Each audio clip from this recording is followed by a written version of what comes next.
So, papasok mo ng ground floor, may malaking solid na main door, and naka-smart lock po. Right? And then, this is yung ating high ceiling na living area.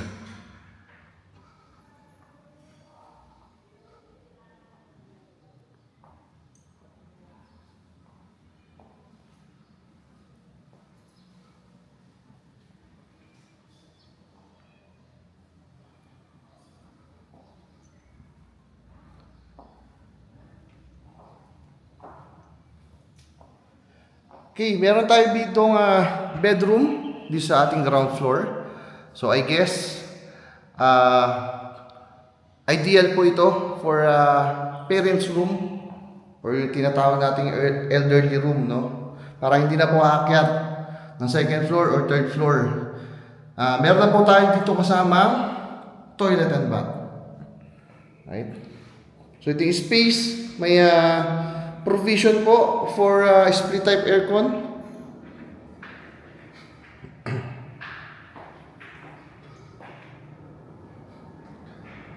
And then, there's a ground floor. Meron tayong powder room.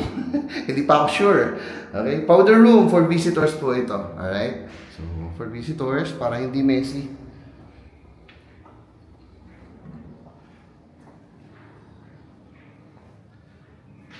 So yan, from the living space na high ceiling, and then nandito is yung ating parents room. Then for visitors na powder room, right? Then this will be your kitchen area. So very obvious naman, meron tayong kitchen island diyan. And may nakikita po ako naka-install na induction and a range hood. Okay, may induction, range hood, and napakagandang space dito sa ating kitchen area.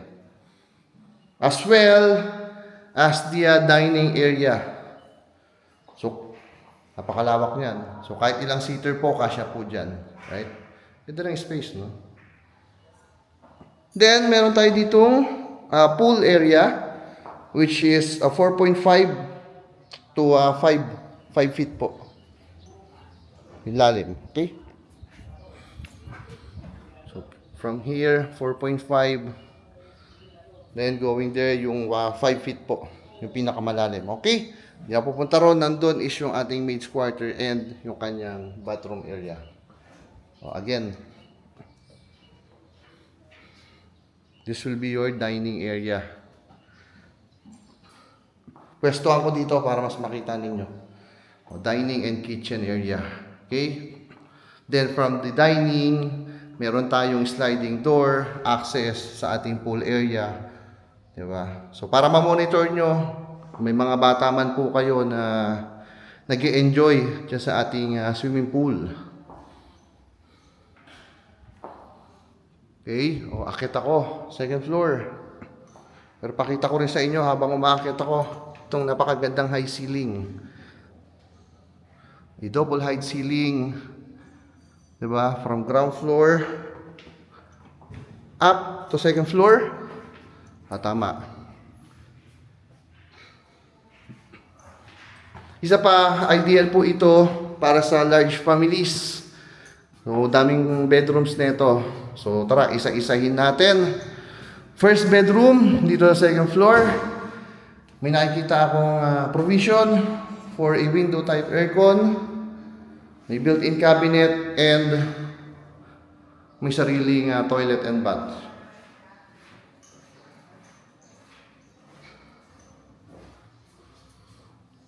Okay, so yung shower, may shower enclosure na rin po. And then, the space, your built-in cabinet. Actually, kung gusto mo magdagdag ng built-in cabinet, may space pa doon sa part na yun. Okay, depende.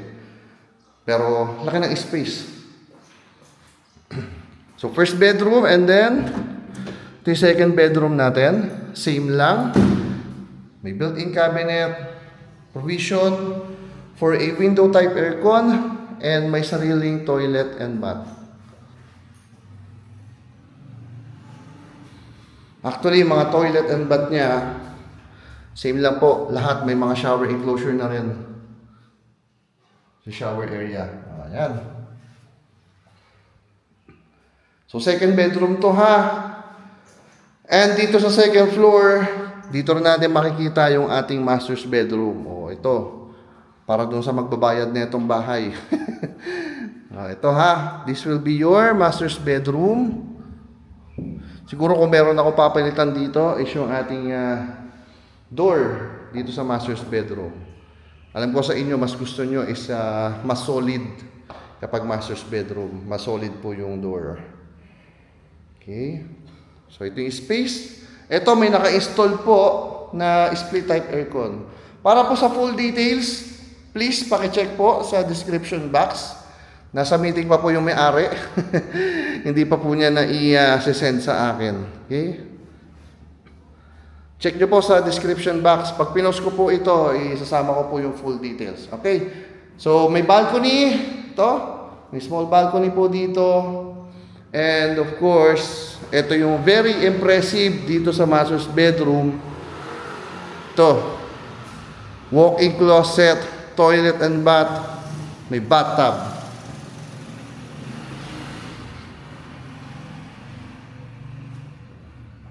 Ganda ng space, no? Ayan.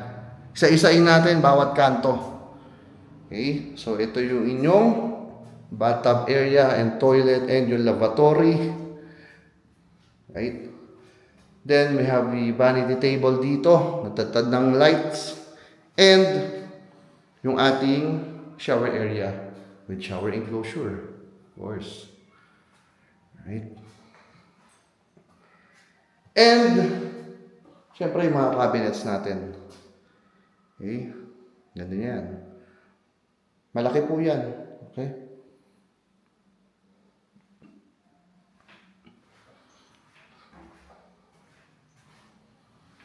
Labas tayo. Pakita ko uli yung ating space for the master's bedroom. Oh. Hangin.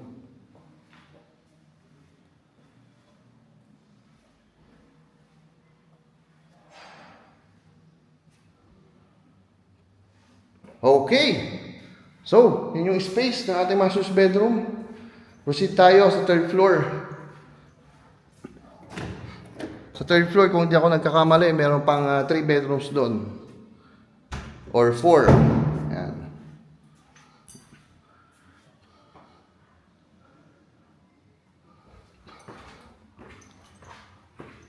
Ayan, may mga wall cladding. Yung ating accent wall. Paakyat ng third floor. So, unahin ko. Unahin ko na dito. First bedroom dito sa ating third floor.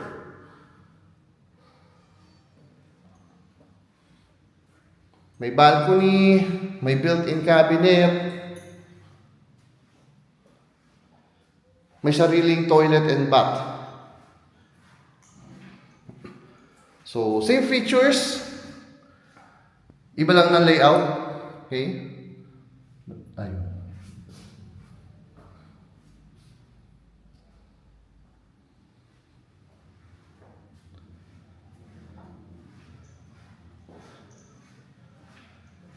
Okay, proceed tayo. Second bedroom. Dito sa ating third floor. So basically, ito na yung pang... Ilan ba ito? 1, 2, 3, 4, 5. Fifth bedroom aside pa doon sa, sa maid's quarter. Right? So, same lang. May built-in cabinet. May provision for a window type aircon. And may sariling toilet and bath po.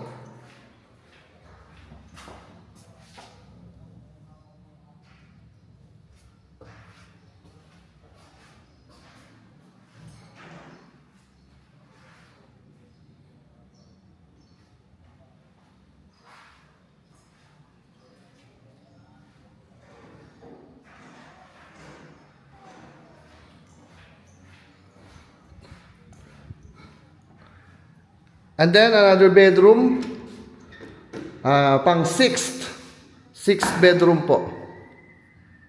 Pero kung isasama natin yung maid's quarter, pang 7 na to. Right? Pero huwag natin sama. So, pang sixth bedroom, same lang. Same lang nung kabilang bedroom, naka-ano lang po, mirror image. So, nandun yung kanyang toilet and bath sa may right side. Right? Sarado ko. Napas ng hangin. Then, meron pang konting space dito. Ayan, oh.